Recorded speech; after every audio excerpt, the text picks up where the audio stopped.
Baik, terima kasih kepada Bapak Ustadz Moderator. Bismillahirrahmanirrahim. Assalamualaikum warahmatullahi wabarakatuh.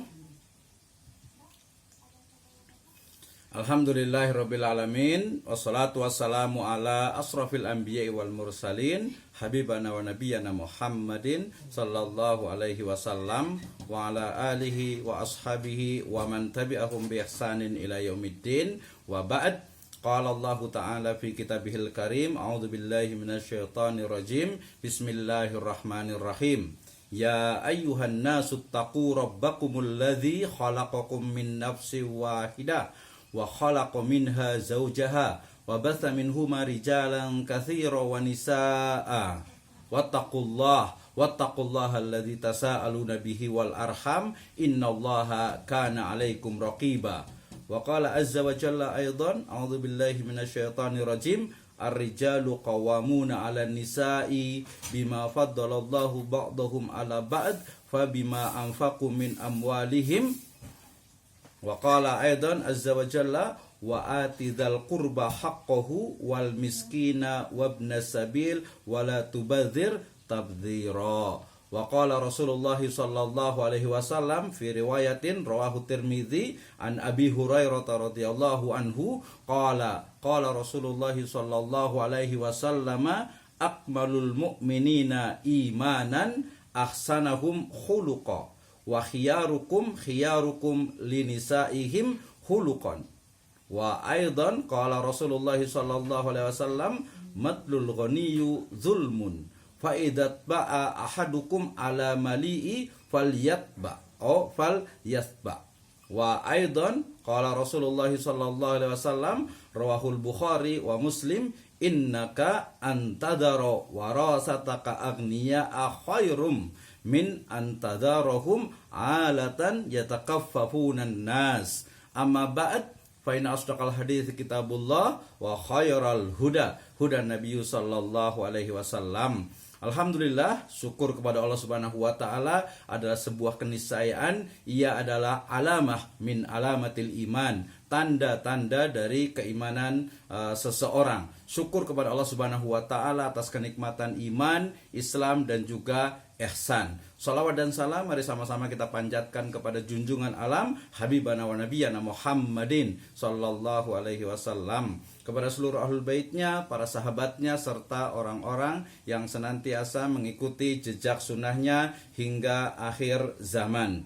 Pertama yang saya hormati Kepala Kementerian Agama Kabupaten Lampung Selatan, kemudian juga Kepala atau Ketua dari Asosiasi Penghulu Republik Indonesia Lampung Selatan, dan juga seluruh anggota dari Asosiasi Penghulu Republik Indonesia, dan khususnya untuk moderator kita yang sangat luar biasa pada malam hari ini. Insya Allah dalam 10 menit saya akan selesai gitu ya, karena kita takrimud duyuf ya, menghormati tetamu kita. Baik, yang saya hormati juga Ustaz Dr. Ihsan Muhyiddin daripada Singapura, kemudian juga Dr. PG Ismail PG Musa, jazakumallahu ala khuturikum fi hadhihi khissah at-thayyibah wa ana sa'idun jiddan hadzal yaum limadza lianna insyaallah taala sanabhas kaifa tatbiq nusus yakni khassatan minal Quran wa sunnah wa ana yakni fi khassa fil iqtisad al-islami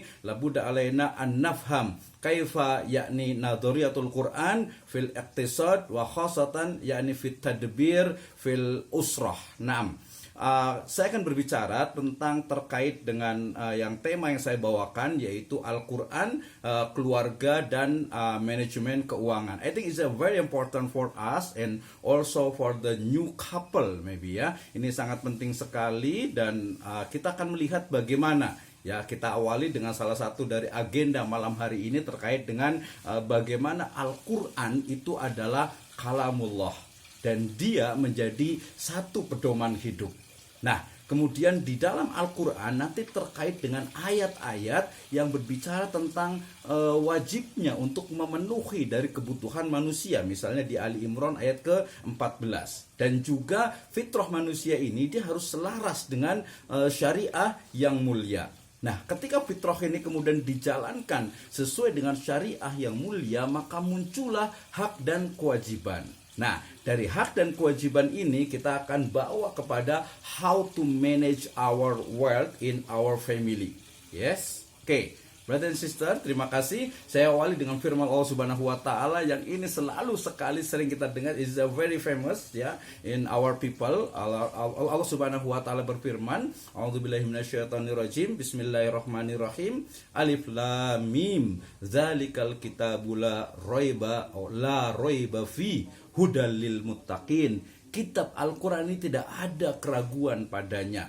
Ya, dia adalah petunjuk bagi orang-orang yang bertakwa. Sehingga ya momen malam hari ini sangat istimewa. Kenapa? Karena kita akan membahas, kita akan membedah bagaimana konsep Al-Quran yang awalnya itu teori, kemudian tafhimul mujtahidin ala nusus khosatan minal Quran menjadi sebuah al-fiqhu, ya, al-ilmu bil ahkami syar'iyyatil amaliyah al-muktasabu min adillatiha tafsiliyah. Wa qala aidan, yakni Allah Subhanahu wa taala fi kalamihi, a'udzubillahi minasyaitonirrajim, wa anzalna ilaikal kitaba bil haqq musaddiqan lima baina yadayhi minal kitab wa muhaiminan alaih fahkum bainahum bima anzalallah wa la tattabi ahwa'ahum amma ja'aka minal haqq. Dua ayat ini dan masih banyak ayat yang lainnya berbicara tentang bagaimana ya kita fahami bahwasanya hudal linnas wa bayyinat minal huda wal furqan. Ini sangat jelas sekali. Nah, ketika berbicara tentang Al-Qur'an tentu saja di sana ada ayat-ayat yang terkait dengan keluarga ya. I think all participant this night or tonight is more expert than me ya. Saya masih banyak belajar gitu ya. Tetapi kita ingatkan lagi dengan firman Allah Subhanahu wa taala dalam surat An-Nisa ayat pertama. Ya, a'udzubillahi minasyaitonirrajim. Bismillahirrahmanirrahim. Ya ayyuhan nasu taqu rabbakum alladzi khalaqakum min nafsin wahidah wa khalaqa minha zawjaha wa batha minhuma rijalan katsiran wa nisaa wattaqullaha alladzi tasaaluna bihi wal arham innallaha kana 'alaikum raqiba. Di sana ada min nafsi wahidah wa khalaqa minha zawjaha wa batha minhuma rijalan katsiran wa nisaa. Sangat jelas sekali konteks ayat ini adalah bagaimana Allah Subhanahu wa taala menciptakan ya dari jiwa yang satu yaitu Adam alaihissalam, kemudian nanti Hawa, dan dari situ kemudian berkembang biak ya laki-laki dan perempuan yang banyak. Dan ternyata kemudian dari perkembangan ini ternyata ada satu kelebihan yang sering sekali ayat ini kita lihat di masih kelanjutan dari surat An-Nisa ayat ke-34. Allah Subhanahu wa taala berfirman, a'udzubillahi minasyaitonirrajim, ar-rijalu qawwamuna 'alan nisa bima faddalallahu ba'dahum 'ala ba'd wa bima anfaqu min amwalihim. Ayat pertama atau kalimat-kalimat pertama saya yakin semua itu sudah sering sekali mendengar. Saya akan fokus kepada bima faddalallahu ba'dahum ala ba'd wa bima anfaqu min amwalihim. Jadi saya memahami ayat ini bahwa seorang laki-laki dia itu dianggap ya memiliki derajat yang lebih apabila dia anfaqu min amwalihim. Dia itu memberikan nafkah kepada keluarganya, kepada orang-orang yang menjadi tanggung jawabnya. Ya, kalau kita sering dengar biasanya ayat ini bicara laki-laki itu derajatnya lebih daripada perempuan. Padahal konteks dari ayat ini adalah bagaimana laki-laki itu dianggap lebih mulia, lebih tinggi derajatnya apabila anfaqu min amwalihim. Tapi kalau laki-laki itu tidak bekerja, tidak memberikan nafkah, maka derajatnya bahkan bisa jadi lebih rendah dari seorang perempuan. Nah, kemudian tadi karena dari keluarga ini memunculkan, ya ini pasti para penghulu insyaallah taala sudah mengenal ketika terjadi akad nikah, otomatis di sana muncul adanya hak dan kewajiban. Nah, kewajiban ini tentu saya terkait dengan nafkah lahir dan juga batin. Nah, saya akan bicara tentang yang zahir. Ya, saya ambil dari firman Allah Subhanahu wa taala juga dalam surat An-Nisa ayat ke-9 ya dan juga Al-Hasyr ayat ke-18. Allah Subhanahu wa taala berfirman, a'udzubillahi minasyaitonirrajim, wal yakhshal ladzina law taraku min khalfihim dzurriatan dhi'afan khafu alaihim falyattaqullaha wal yaqulu qawlan sadida. Dan hendaklah takut ya kepada Allah Subhanahu wa taala orang-orang yang seandainya mereka meninggalkan di belakang mereka anak-anak yang lemah, yang mereka khawatir terhadap kesejahteraannya. Oleh sebab itu hendaklah mereka bertakwa kepada Allah Subhanahu wa taala, hendaklah mereka mengucapkan perkataan yang baik. Nah, di sini ada kata-kata Dzurriyatan di'afan. Di'afan fil aqidah, dhaif fil muamalah, dhaif fil ibadah, wa aidon dhaif fil hayatihim. Ini sangat penting sekali. Nah, tentu saja ya terkait juga dengan bagaimana urgensi dari manajemen keluarga khususnya dalam bidang finance atau keuangan, kita diingatkan dengan firman Allah Subhanahu wa taala dalam surat Al-Hasr ayat ke-18. Allah Subhanahu wa taala berfirman, "A'udzubillahi minasyaitonirrajim, ya ayyuhalladzina amanu taqullaha wal tanzur nafsum ma qaddamat lighad. Wattaqullah innallaha khabirum bima ta'malun." Wahai orang yang beriman, takwalah kepada Allah Subhanahu wa taala dan hendaklah setiap kita ya wal tanzur nafsum ma qaddamat lighad, ya memperhatikan apa yang sudah dilakukan, yang dibuat dan apa yang disiapkan untuk hari esok. Hari esok bisa ba'dal yaum, atau mungkin usbu al-qadim, atau mungkin sanah al-qadim, atau mungkin ba'dal maut. Hadhihi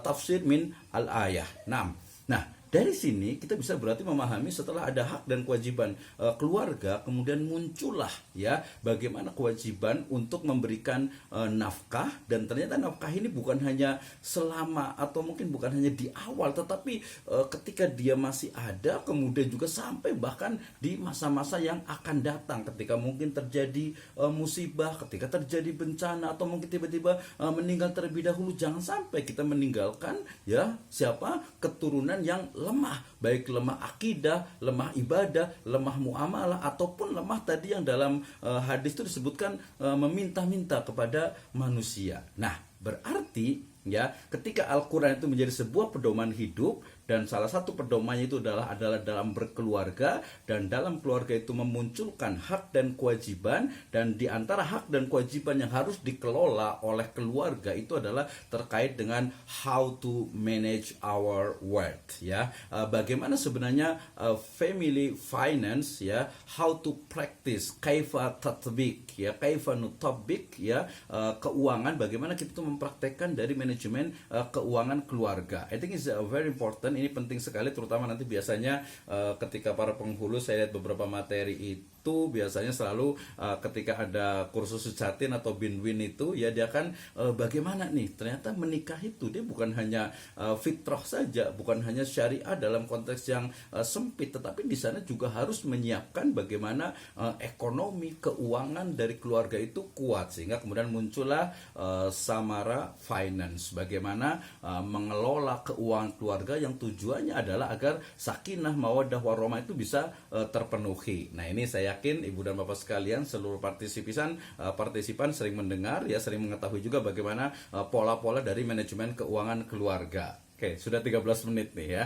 Oke, dikit lagi ini terkait dengan bagaimana praktek dari manajemen keuangan keluarga ya. Dari awal tentu saja harus ada kesepakatan siapa yang akan mengatur, siapa yang akan bekerja, kemudian bagaimana ketika suami istri itu menikah, kemudian juga keluarganya, keuangannya, apakah untuk tabungan berapa, seperti apa. Nah, ini ada beberapa tips yang kita bisa lakukan. Tujuannya untuk apa? Baik itu jangka pendek, pendidikan terutama, rumah, kendaraan, kemudian mungkin jangka panjang itu adalah pensiun, mungkin berangkat haji, atau mungkin juga tunjangan hari tua, sampai di sana memberikan maslahat. Jadi our family ya itu harus must behave benefit to our people gitu ya. Jadi masyarakat kita atau keluarga kita harus memberikan maslahat, bukan hanya untuk diri sendiri tapi juga untuk umat dan juga masyarakat, sehingga nanti falah itu menjadi satu main goals in our life as a Muslim. Ya, ini penting sekali. Dan secara ringkas tujuannya apa? Ya, mencatat penghasilan. Misalnya di Al-Baqarah 282, a'udzubillahi minasyaitonirrajim,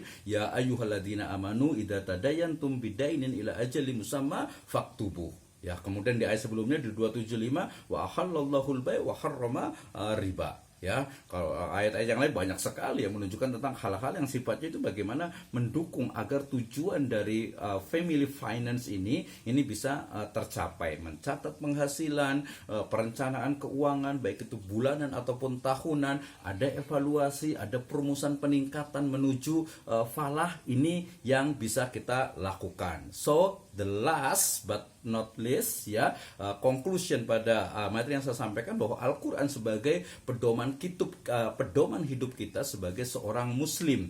Di dalamnya terkandung petunjuk-petunjuk dalam berkeluarga. Dan di dalam Al-Quran dan juga dari Sunnatun Nabawiyah ada teladan, ya, how to manage our family wealth, ya, bagaimana teladan dalam manajemen keuangan keluarga. We can discuss again about the family finance. Jazakumullahu khairan, wallahu a'lam bishawab. Wassalamualaikum warahmatullahi wabarakatuh.